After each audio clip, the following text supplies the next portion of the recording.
tajriba maydonidamiz. Hozir biz bu tajriba maydonimizda turli kuzgi ekinlarni agrotexnikasi bo'yicha turli xil tajribalar qo'yilgan. Bu tajribalarimizda misol uchun tuproq unumdorligini oshirish bo'yicha, don sifat ko'rsatkichlarini oshirish bo'yicha, keyin resurs tejamkor texnologiyalarni qo'llash bo'yicha va yangi yaratilgan navlarning agrotexnikasini ishlab chiqish bo'yicha tajribalar qo'yilgan. Hozir biza tajribalarimizda ayni vaqtda biza ammoniy sulfat, azotli mineral o'g'itlar bilan oziqlantirish ishlari amalga oshirilyapti.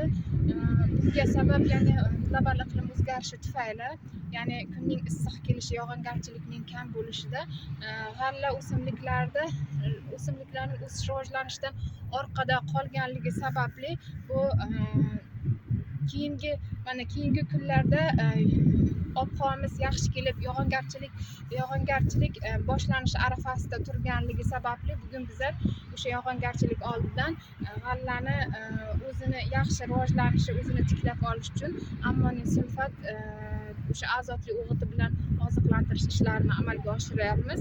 Ya'ni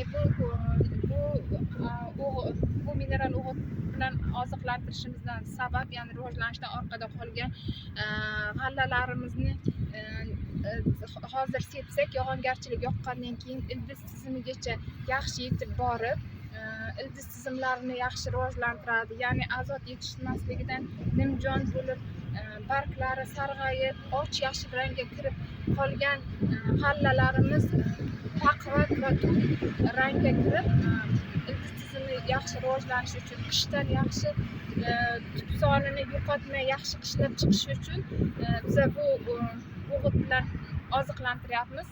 Institutimizda yaratilgan navlarimizni agrotexnikasi ustida ham ish olib boryapmiz. Ya'ni ularni ekish muddatlari, ekish me'yorlari, keyin sug'orish me'yorlari, boshqa ekinlarni ham tuproqqa ta'sirini o'rganamiz. Ya'ni tuproq unumdorligiga ta'sirini o'rganish bo'yicha ham bir qancha agrotexnik tadbirlar amalga oshirib, biza bu tadbirlarimizning qaysi biri yaxshi natijaga erishganligini ko'rib, hosil yig'im olganimizdan keyin natijalarimizni o'sha eng yaxshi, eng maqbul agrotexnik tadbirlarimizni fermer xo'jaliklariga, klaster xo'jaliklariga tavsiya etamiz.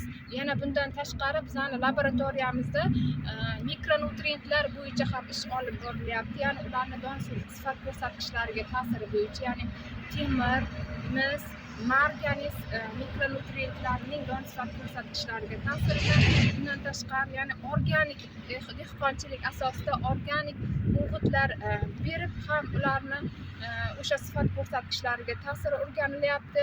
Yana bundan tashqari hozirgi vaqtda o'sha bizani saqlash va qayta ishlash laboratoriyamizda navlarni sterilizatsiya usulida saqlab, institutimizdagi rezimetrik tajriba maydonimizga ekib ko'rdik va unda maqbul variantimizni belgiladik va uni Fitatron laboratoriyamizda ham tuvokchalarga ekkanligimizda yaxshi natija ko'rsatdi.